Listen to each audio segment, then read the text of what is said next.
What if the person you think you are is just a fraction of who you truly are? What if years of conditioning and surviving in a challenging world have left you clinging to strategies and beliefs that mask your truest nature? I'm Catherine Duca, psychotherapist and self-esteem coach, and you're listening to Who Do You Think You Are? A show that looks beneath our psychological masks and uncovers our profoundly messy, beautiful, brilliant, tender-hearted essence. Join me as we go in search of the hidden power of our true selves. I'm so glad you're here. And you know that to be true. I am so glad you're here. Welcome. Welcome to Who Do You Think You Are? A podcast dedicated to helping you learn how to have the highest regard for yourself, how to live from a place of genuine self-respect and self-love, and how to make yourself a priority in your own life. Meet me here each week for curated tips and strategies designed to help you drop your psychological masks, connect with your truest essence, and simply live life more easily. Why? Because we know that when we approach life in this way, we naturally and effortlessly and organically have more room, more generosity, and more love for one another. And dear listeners, when have we needed that more than this very moment in time? I'm so glad you're here. So, interesting topic tonight. You know, I never really know exactly what specific topic I'm going to land on until perhaps a day or two or three before the show. I have a general sense, but I don't really land on a particular topic. I wait to be called or moved or for something relevant to something relevant that's happened in my life, either my personal life or my professional life with a client, in order to know what to talk about.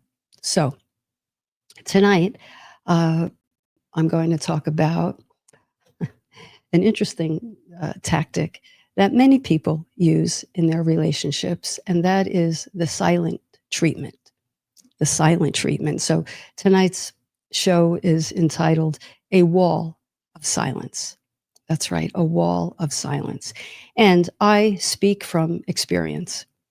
And what prompted this particular topic tonight was I was having an interaction with a friend just the other day, and it was kind of a spirited conversation.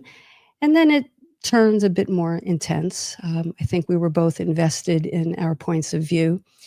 And I believe I may have said something or expressed myself in a way that my friend did not appreciate.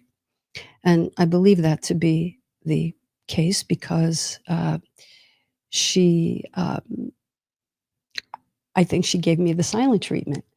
She kind of abruptly ended the conversation, and normally we text every day, every couple of days or something. But a good couple of days went by, and there was no text, and she didn't respond to my text. So I knew something was up. Has this ever happened to you out there? I'm sure it has. And we eventually talked about it. And truth be told, I did inadvertently, hurt her feelings, to be perfectly blunt. It was inadvertent. I didn't intend to, and I didn't realize I had. The silent treatment, radio silence, crickets, you know how it goes. And I didn't get angry, to tell you the truth. I mean, I could have, but I didn't, because I recognized that tactic in myself. Now, those of you who know me probably can tell that I love to talk. I love to hear other people talk. I love to process things. I love to talk about emotions. I love to get to the bottom of things. Love, love, love. It's not only my life's work. It's really how I am in my personal life.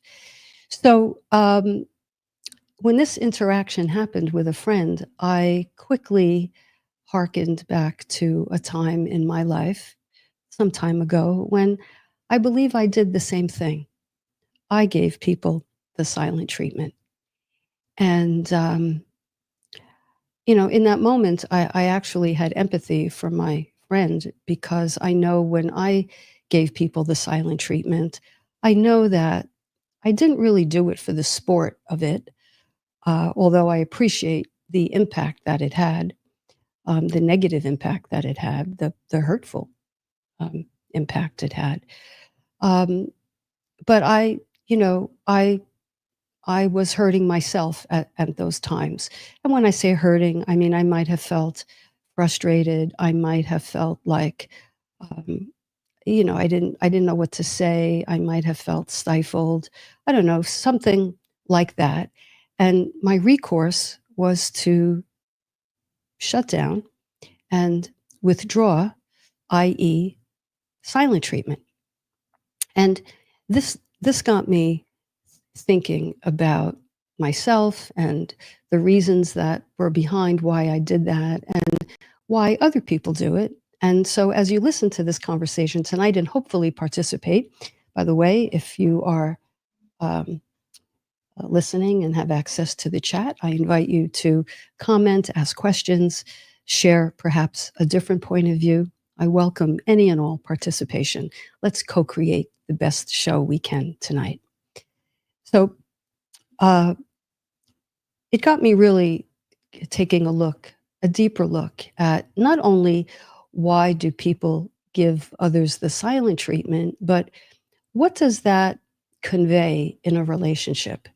And that took me to the whole notion of power, power in relationships. Power is intrinsic. It's a part of every relationship, not just romantic relationships, not just friendships, but business relationships, employer employee relationships. Virtually every relationship has a power dynamic. Now, interestingly, we talk a lot about boundaries in relationships. You've heard me talk about that quite often on the show. We talk about expectations, we talk about trust, but rarely do we talk about the power dynamic or the power differential really in relationships. So I'd like to do that tonight. And you know, I think all of us have heard or been a part of conversations where abuse of power is talked about, right? So many things in our culture, the Me Too movement, and so many things. Um, but in everyday relationships, I think too few people talk about power. So, power is really neutral, like many things in life. They are neither good nor bad, but it is how we choose to utilize, in this case, power, that is really the crux of the issue. So, you know, when we come into this world, we come into it an extremely dependent creature. We can't do anything for ourselves. We are completely dependent for our survival on our parents and our caregivers. So we need them. They hold the power, right? That's obvious. Now, if you've ever run into a toddler, a 2-year-old, you know that when the toddler refuses to do something and just won't listen, you know that the power in that instance is not from the top down, it's from the bottom up. You know that that toddler holds the power because the parents are utterly stymied. They don't know what to do to get their child to listen. They bribe, they cajole, they plead, they may give ultimatums, et cetera, because the 2-year-old has the power. Well, um, this happens whenever we depend on someone as adults, whenever we depend on someone, whenever we rely on someone, whenever we have expectations of someone, we give them, or they have, in a certain sense, power, right? Now, within that power structure, there is power that is used over people. And I think this is so interesting and such an important distinction. There is power over, and then there is power toward or to, or maybe a better way to say it, power in order to. I'll explain what I mean. You know, if someone earns more money in a relationship, right? And we hear about this all the time. And maybe you're in such a relationship. Maybe you earn more money than your partner, or maybe it's the other way around. We tend to think that the person who makes more money holds the power. That person may make some of the more important decisions in the relationship. That person may decide how to spend money, what purchases to make, where to vacation, things like that. That person is said to have power over that person. But there is also power to. So in power over, we can oppress, we can dominate, we can use our power for leverage to get our way, we can exploit others. This is what happens when we use our power in a way that we sort of lord it over another person. But then there is power to, in order to. And what does that sound like? Well, that sounds like, I know I make more money in this relationship. And listen, you've said many times that you would like to go back to school. I'd like to make that happen for you. Or you want to get back into the art world. Or you want to take time off to care for your parent who just had hip surgery. I would love to make that happen. That would be my pleasure. And in fact, that would be my blessing. So that's power used to nurture, to support, to enhance another person, right? So there you have power over versus power to. Now, when we pull something like, and I could say pull because I've done that, when we pull something like the silent treatment, we are attempting to gain power in that interaction. Even if your partner is the loudest person and turns up the volume all the way, to a fly on the wall, it may seem as though that person holds the power.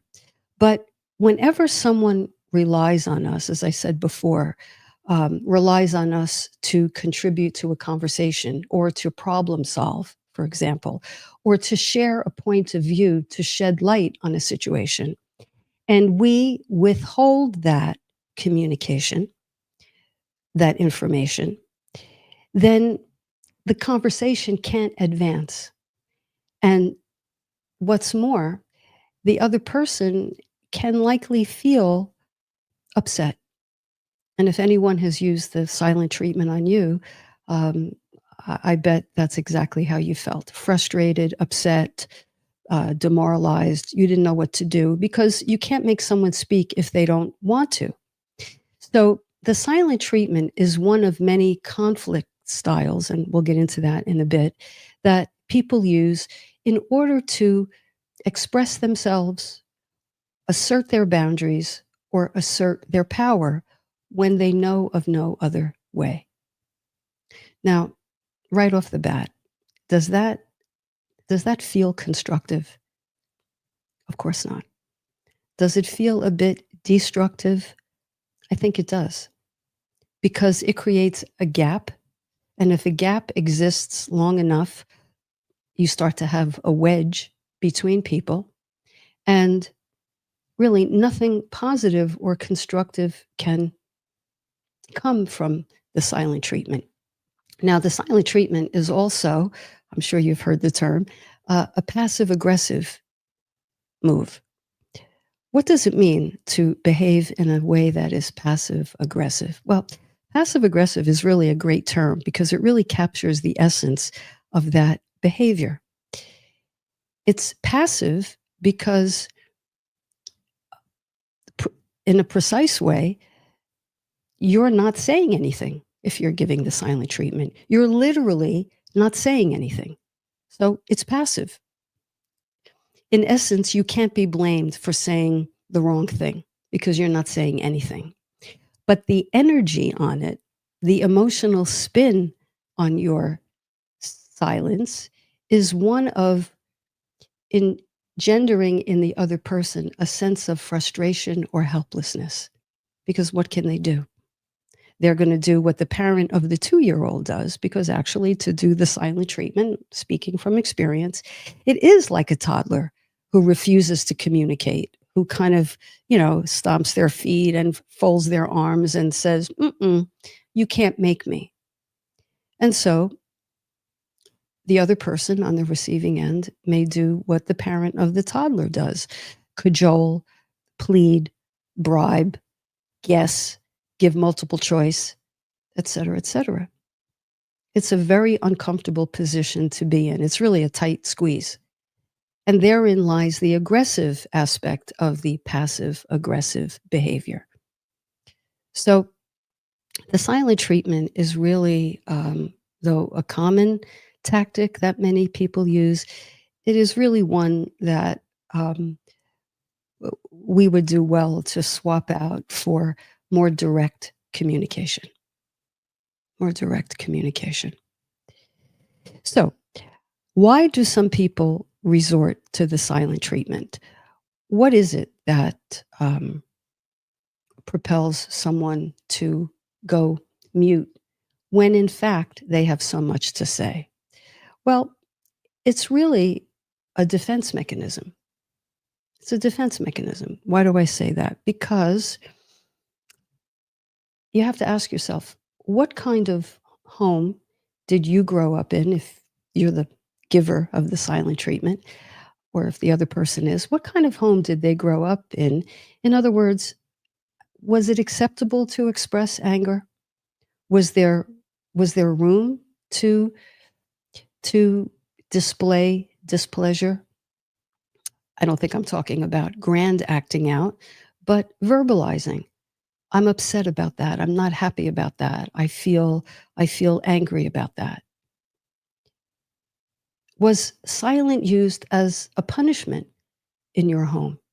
If you had a parent who, when he or she got angry, withdrew behind a closed door or kind of slammed the kitchen cabinet doors but didn't say anything, and you were there as a child just to absorb that energy and you couldn't do anything about it, that could very definitely convey a message that gets internalized of, it's not safe to express a difference of opinion, a disagreement, certainly not safe to express anger. So shutting down became a way to dodge bullets, to stay under the radar, to not rock the boat, you know? So it became a survival mechanism. And anything that's a survival mechanism is really a defense mechanism. Sometimes people shut down because they feel a type of overwhelm or a, what's it called? A sensory overload. Things in the environment are just too staticky. And so they can shut down. Now, that's not necessarily an anger move or a power move, but that's another reason why people go silent on their feelings. There's just too much stimulation happening and they can't sift through it all. So that's another reason. One more is they're afraid of generating a conflict. Why? And this is at the heart of so many defense mechanisms, because if I upset you, if I'm a child and I depend on you, my parent or my caregiver, and I upset you, I'm afraid you're going to withdraw your love. I'm afraid you might reject me. And if I'm a child and I'm dependent on you, I cannot afford to do that. No how and no way. Therefore, I will just, swallow my feelings and just go undercover. These are things that we do. We learn these traits, or we develop these traits, or resort to these traits in childhood that get internalized. And then as we get taller, those traits remain intact and they remain ingrained in us. And then we try to, get somewhere with difficult conversations with people, friends, family, and we hit a snag. We hit a snag. So I find all of this very, very interesting, and I find it extremely common in my work with clients. So let me know if you have access to the chat and you'd like to participate. Let me know if you relate to this at all, if you've ever given the silent treatment, or if you've been on the receiving end of such. I see we do have a comment in the chat. Let me say hello to Janine. Hi, Janine. Welcome. Saying nothing is construed as not communicating, but silence communicates a lot, none of it positive. Yes, that's true. That's true. Saying nothing is construed as not communicating, but it is not a vacuum. It is not a nothing. Silent communication carries an energy, and you're absolutely right, Janine. None of it is positive. It's not positive because it's usually, if not always, conveying a hurt or a pain or a displeasure. So in that sense, it's not positive. Very few people go quiet when they feel joy, when they feel love, when they feel empathy, when they feel exuberance or excitement, right? It's when we feel pain and hurt, we tend to get quiet. And it's not positive because it isn't constructive. It doesn't advance the conversation. So, Janine, you're absolutely right. So, I think that this might be a good time to take a break. Let's digest this business of power plays in relationships and give some thought to your own interactions and your own conflict styles. And when we come back after the break, I'll take a question or two and we'll continue this conversation. You're listening to Who Do You Think You Are? I'm Catherine Duca, your host, psychotherapist, and self-esteem coach. Stay with me. Please help us say thank you to our organizational sponsors, including the Hefferland Foundation, Affiliated New Thought Network, International New Thought Alliance, Science of Mind Archives and Library Foundation, Center for Spiritual Living Denver, Center for Spiritual Living Midtown, New Thought Philadelphia, Planned Happiness Institute, Summit Center for Spiritual Living, One Heart Retreats, Center for Spiritual Living on the Lake, Unity Kitchener, Unity Spiritual Center Ottawa, Om Center for Spiritual Living, Satya Center, Begin Within Ministries, Center for Spiritual Living North Jersey, Unity of Savannah, and the Center for Spiritual Living Seattle, as well as all of our individual donors. Thank you for being part of the New Thought Media Network. Please like, share, and subscribe. New Thought Media Network, positively inspiring.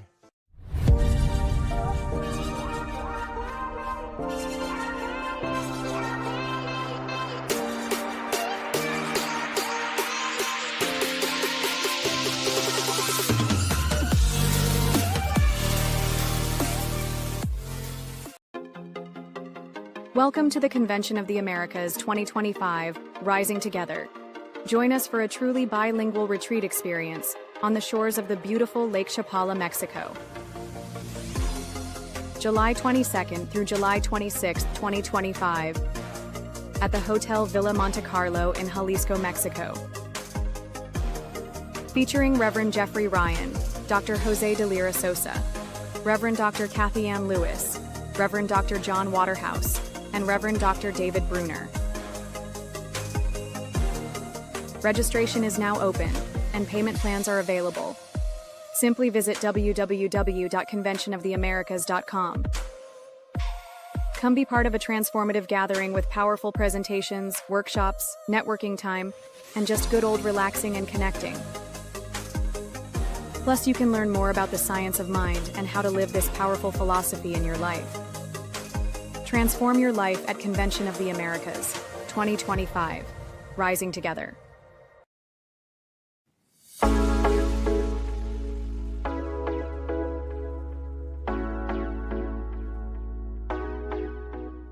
What if the person you think you are is just a fraction of who you truly are? What if years of conditioning and surviving in a challenging world have left you clinging to strategies and beliefs that mask your truest nature? I'm Catherine Duca, psychotherapist and self-esteem coach, and you're listening to Who Do You Think You Are? A show that looks beneath our psychological masks and uncovers our profoundly messy, beautiful, brilliant, tender-hearted essence. Join me as we go in search of the hidden power of our true selves. I'm so glad you're here. And welcome back. You're listening to Who Do You Think You Are? And I'm your host, Catherine Duca. If you're just joining us, you came in at a good time because we are talking about tactics that many people use in their relationships to assert their power and their boundaries, but they are not necessarily the most constructive tactics. And we are talking specifically about the silent treatment. The silent treatment is when someone is depending on us for something, a communication, help, problem solving, or some other contribution, and we intentionally withhold that information. And we literally go silent. We don't communicate. And we're talking about some of the reasons for that because it's really essentially a defense mechanism, probably has roots in childhood, where, you either were on the receiving end of the silent treatment, or you gave the silent treatment as a way of staying out of trouble, conveying your displeasure without having to take ownership of it. And these are tactics that, if developed in childhood, probably stay with us through adulthood until and unless we go in, introspect, examine them, deconstruct them, look for a better way, and act differently. So this is what we talked about in the first half of the show. I'm going to take a couple of questions, but I see someone has joined us in the chat. Let's see. We have at Ask Jewelry Company. Hello there. In the middle of this right now, on the receiving end, have been the initiator in the past, of course. I really try to be aware of my behavior to take responsibility for my feelings. So you're in the middle of this right now. You're on the receiving end, but you've been the initiator. Well, I would say in a pinch that if you're experiencing the role reversal, I would use your words if you can kind of ground yourself in case you're upset, annoyed, or angry.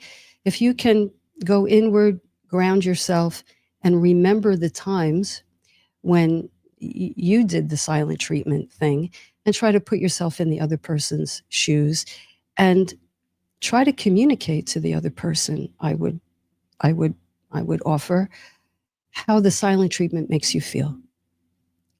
And I would try to speak in the I statement,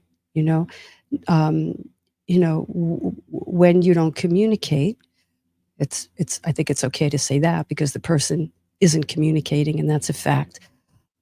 I end up feeling distant from you. I end up feeling blamed, or I end up feeling like I don't know where to take this. It makes me, I begin to feel anxious. I really feel uncomfortable. Could you let me know exactly what you're experiencing right now? I'm open to hearing it. And I promise you, I will do my best to keep my reaction in check. I really want to know what you're thinking and feeling right now. So that would be my advice if you're on the receiving end. Try to put yourself in the other person's shoes, go back to when you did it, and remember how uncomfortable you felt in those times, and appeal to the person and reassure them, because I don't know, but it's possible that the other person might be giving you the silent treatment because they are anticipating a bigger reaction from you. It could be that person is trying to punish you and trying to make you, just so frustrated, make you feel like a balloon that's about to burst. Well, you can put that in words also, but my advice always, if you can, is not to use you, because that's blamey. And that just gets the other person's back up and you're not going to get anywhere. But when this behavior happens, I feel this way and that way. Okay, I hope that helps. Let me know. Dawn. Hi, Dawn. My mother used the silent treatment because she couldn't tolerate my being emotionally separate from her. Usually, when I disagreed with her, it was painful and impactful for me as a teen. Your mom used the silent treatment because you don't think she could tolerate you being emotionally separate from her. Well, that's a very interesting thing, Dawn. What does it mean to be emotionally separate from another person? We talked last week. Let me see if I can follow my own thread here. We spoke last week about dependency in relationships. Remember, if you were with me, we talked about dependency in a relationship, codependency, dependent dependency, and the sweet spot, the healthy spot, which is interdependent. When people find themselves in a codependent relationship, usually at least one of the two people does not express their anger because they simply don't feel like they have the room to. They feel like they're going to be retaliated against. It simply isn't safe or comfortable to express anger. In that sense, you don't have two separate people. Now, of course, you have two separate people standing there, but emotionally, psychologically, there is not what can I call it? A psychic separation. Here's what I mean. In order to feel and express anger toward another person, I think this is so interesting.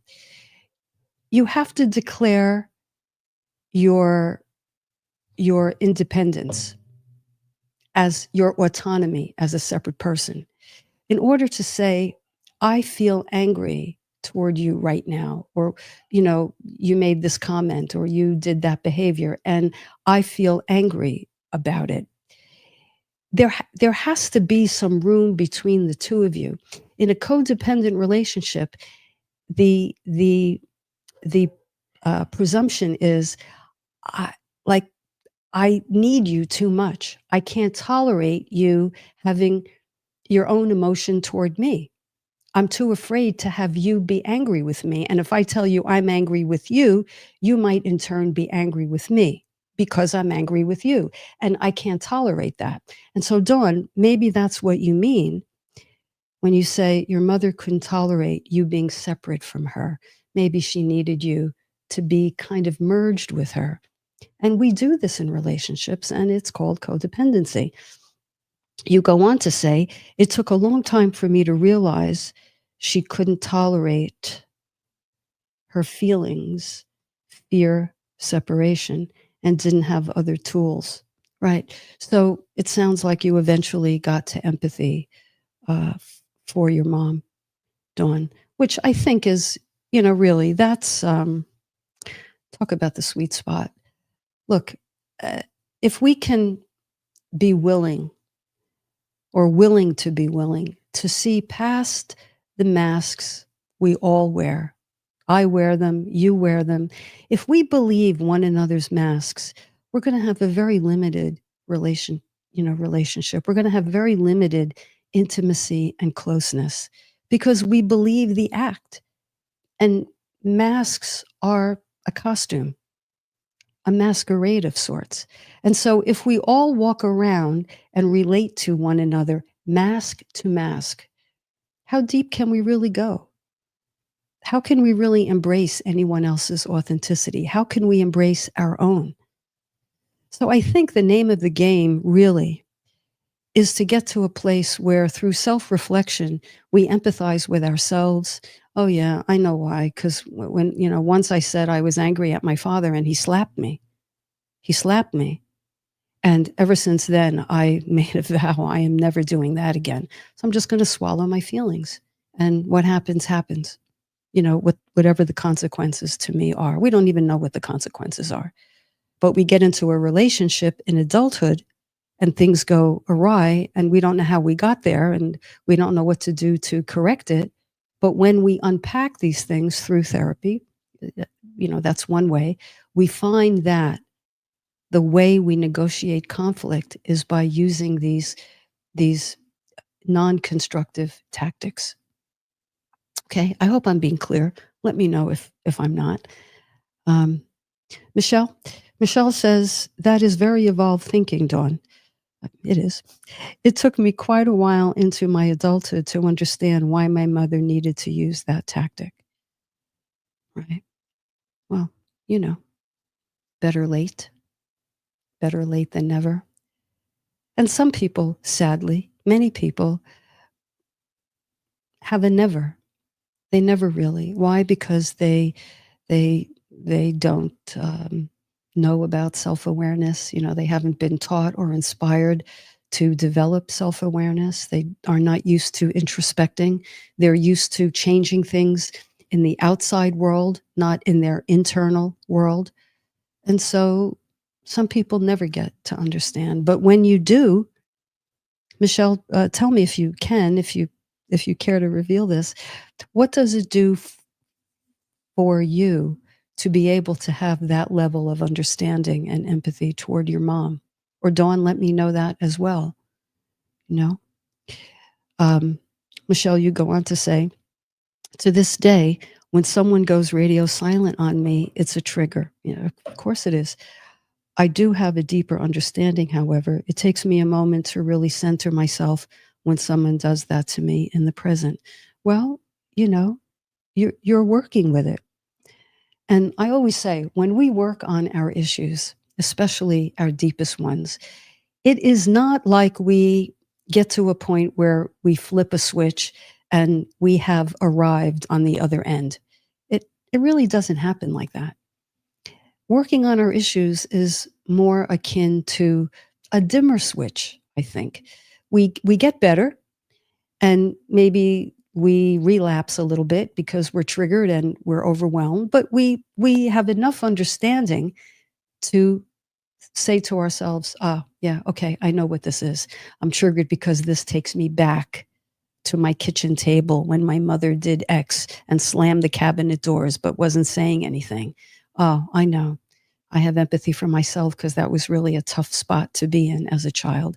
And as an adult now, I can have empathy for my mom. This does take a minute, but the good news is it's a minute or a day or something like that. It's not never, and it's probably not weeks or months. And if it is weeks or months, well, accept that. And the realization comes when it comes. I hear so many people say, and this makes me very sad when they beat themselves up because they say, I should have known this sooner. I'm this age and I'm still triggered by that. I can't believe it. What's wrong with me? I should have resolved this long ago. Probably not a week goes by.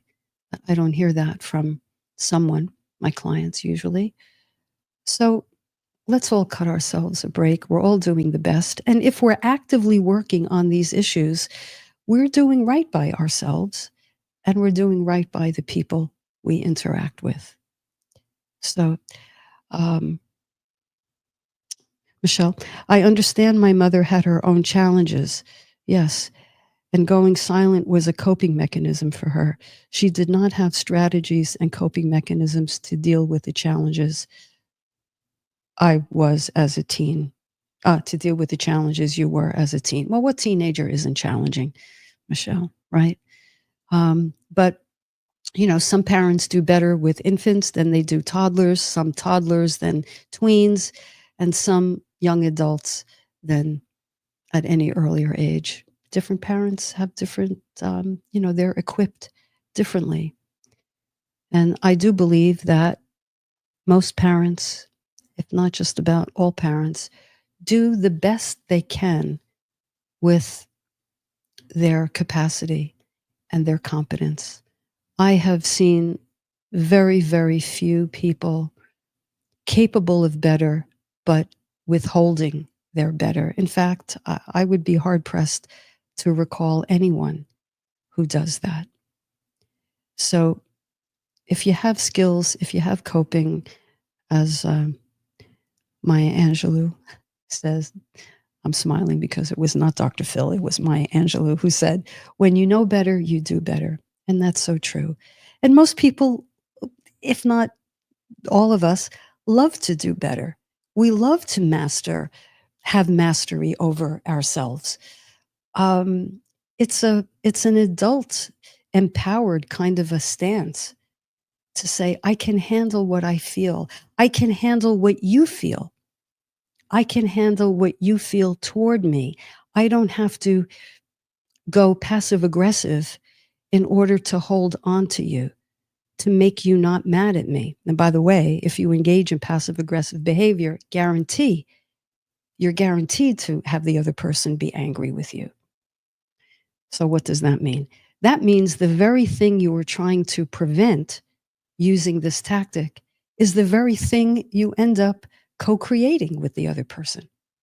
So keep that paradox in mind. Michelle says one more thing. Also, silence went with secrecy in my home. It often left me wondering what was going on, and it deeply affected my sense of safety. Of course, silence was associated with secrecy, and secrecy leads children and young people not only to wonder, not only to guess, but something even more damaging. And that is because we're always looking, especially children, always looking to make sense out of life, always looking for an explanation. Children insert themselves in that equation. If mom is doing this, she's not speaking to me, going radio silent. It must be because I'm difficult. And we can easily, as children, invent a story that fills in the gap, that explains to ourselves why mom is acting that way. I mean, it could be way off base. We have no way of knowing. But because living with uncertainty is so anxiety provoking for so many, especially children, children invent explanations that usually involve self-blame. So you don't know what's going on. You tend to think the worst. You have a made-up story and you believe accordingly. And so there's a whole layering up of something that may not even be real. It may not be accurate. But these are the things that can happen when you have this kind of silence, when this kind of tactic is used, and when secrecy is a current in the home, a current, right? Thanks, Michelle. Thanks for sharing that. Janine, boy, thanks so much for these comments. I just love it. I think it makes the show come alive and the material come alive. Janine, I have walked away from friendships for this type of behavior. It just feels so ridiculous and immature, and I just have no room for that in my life. I am a communicator. Well, certainly your prerogative. I think each of us has a choice to say to the other person, listen, this, I feel, I told you how I felt, right? I feel frustrated. I feel anxious. I feel like, I don't know what to do here in this conversation. After you make your appeal, if that behavior still stands, I think it's your prerogative to protect yourself and say, listen, I think I have to have some space right now. I think I have to take my leave, whether that's for a week, whether it's for a year, whether it's indefinitely. I think it's one's prerogative. Okay. I think now, if it's a good, if it's someone if this is a behavior that isn't a constant, maybe you can work with it in the ways in which I'm discussing. But if it is a constant, your choice, because adhering to your personal boundary of safety and comfort is, of course, a priority. That's what we talk about here. Fat ass jewelry, you're back. Glad. The silent treatment goes back to my father. He simply wouldn't talk. You see, what doesn't go back to childhood? Because if the conversation started in adulthood, we're all smart. We've all read the books. We've all had the conversations. We know what's happening intellectually. But inside of us is a frustrated, wounded, hurt child. And if we never went in and did work with our inner child, time has a way of standing still for us. And that inner child remains rigidly in place. And so it is up to the adult in us to mentor, if you will, that inner child and give that child the time of day, meaning through introspection. I know what you were thinking and feeling when Dad did that. But let me go back in here. Perhaps I've jumped ahead. The silent treatment goes back to my father. He simply wouldn't talk. He didn't have to be mad.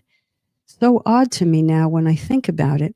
I was a child and would ask him something and he would ignore me.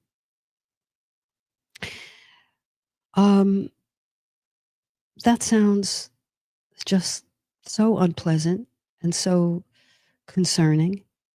And if I could step back into that home movie of yours, I think I would want to talk to your younger self. And I invite you to do this with your younger self and just give yourself empathy and compassion for how difficult that must have been. The thing to ask yourself, and for all of us to ask ourselves, is to what extent is that impact still locked in us? To what extent is it still dormant within, I'll say within me? And when does it get triggered? And when it does, how do I react to my own trigger? Because listen, wouldn't it be a lovely world if we could say, hey, here's the memo. This triggers me, that triggers me. Here's the manual on everything that triggers me. Do not do any of these things. Please, I do not want to be triggered. Wouldn't that be a wonderful world? We all know the world does not work that way. Where two or more are gathered, there will be triggers. It is up to us to handle our trigger. It is not up to the world to stop triggering us. As I say all the time, in a relationship, you're not responsible for your partner's triggers. I think it's constructive and healthy and loving to be aware of them and be sensitive to them and not go out of your way to trigger your partner. But, we're all behind the wheel of getting to the bottom of our own triggers. Now, I'm not saying that, I'm not saying that you do this with your partner. I'm just making a general statement. But I do think anything we can identify in childhood as a behavioral pattern, we want to look for How is that pattern showing up today? Under what circumstances? And what do I do about it? I hope that helps. Okay. I think I'm going to go to a question that came in today. Today's newsletter dealt with this topic. And incidentally, if you'd like to receive a copy of my newsletter, just email me at Catherine@CatherineDuca.com, Catherine@CatherineDuca.com, and add me in the subject line, and I'll know what you're talking about and what you're requesting, and you'll receive a copy of the newsletter in your inbox every Sunday morning at 5 a.m. So I want to take a question, but I can't ignore this comment because it's good. I think it informs everything. Big picture is I have picked partners who do this in some way. Well, that's an interesting insight. This will not come as a newsflash to anyone who listens to this show. We gravitate toward what is familiar, even if what is familiar feels like what our parents and caregivers did or behaved in such a way that we did not like. We are homing pigeons. We gravitate toward what is familiar. And unless we have, enough insight, we're going to keep repeating that pattern. And in fact, this is, that's normal. And until we work through it enough, we can throw one person back in the lake, if you will. The next person might be a slight upgrade, but will still have the essential qualities until we clear it enough in ourselves. Will we ever clear it 100%? Probably not. But we can go a long way toward 40, 50, 60, 80, 90% clearing. But it takes work. It takes work. I call this delicious work. I hope you'll agree. Quick question, because I wanted to get to this, because I think, although it's a specific question, I think it pertains to many people. Pardon me.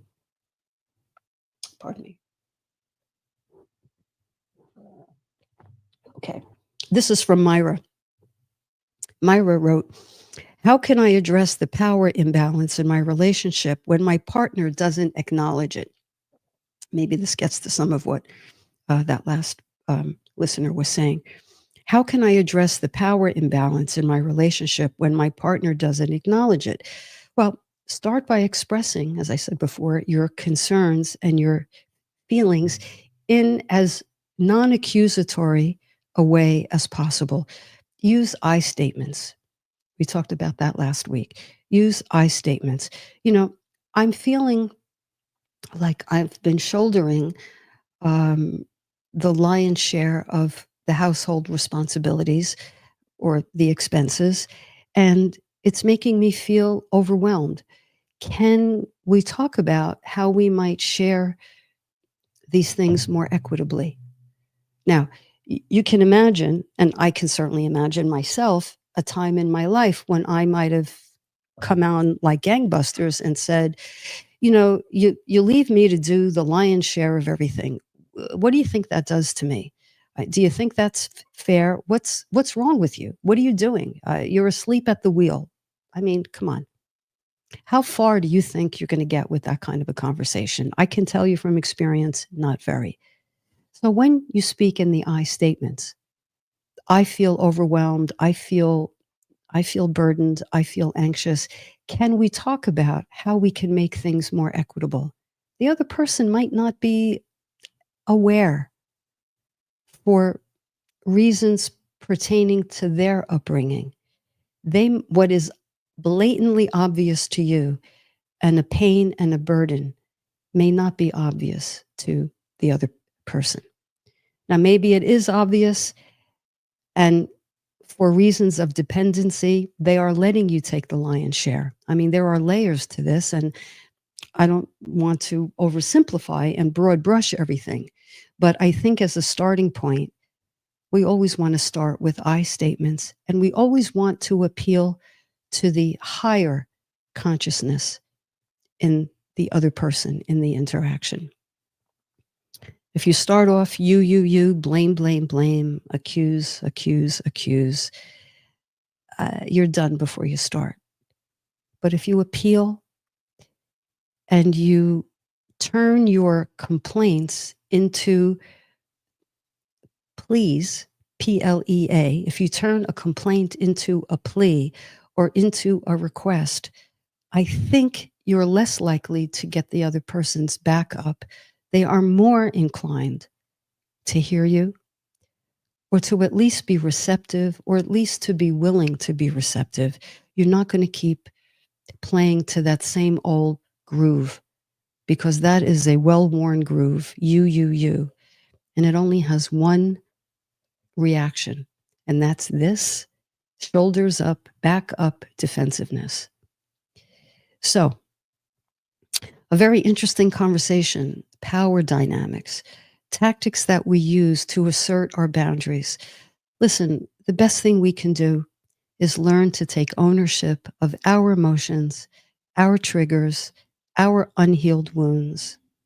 Because yes, other people are going to trigger them, but they're not necessarily or mostly ever the root cause of the trigger. The root cause is between you and your history, you and your past. And it is the mission of adult living, I believe, to explore ourselves and try to get to the bottom of that. That is treating ourselves with more self-respect, I believe, and self-love. And it's making ourselves a priority rather than making our priority grooming the other person to not trigger us or punishing them for triggering us. It is the exquisite mission of adulthood to love ourselves into wholeness and into integration and into becoming the kind of person that can say, I'm triggered and it might take me a moment, but I know it's mine. It belongs to me. So I'm not going to give this to you or dump this on you, nor will I accept if you try to dump yours on me. I will let you know in a kind way. I think this has your name on it and I'm here to support you, but I'm not here to absorb it. So friends, I could talk as always for another hour. I don't know, I may have a sequel after these great comments and questions tonight. There is so much to the art of relationships, the art of closeness and intimacy. And we're going to be talking more about that in the next couple of episodes. So until then, thank you so much for your time and attention tonight. I love this hour together with you. I love co-creating what I think is a very thought-provoking, interesting, and valuable show. I hope you'll agree. I'll meet you back here. Till next time, have a great week. Be well. You've been listening to Who Do You Think You Are on New Thought Media Network. Take care.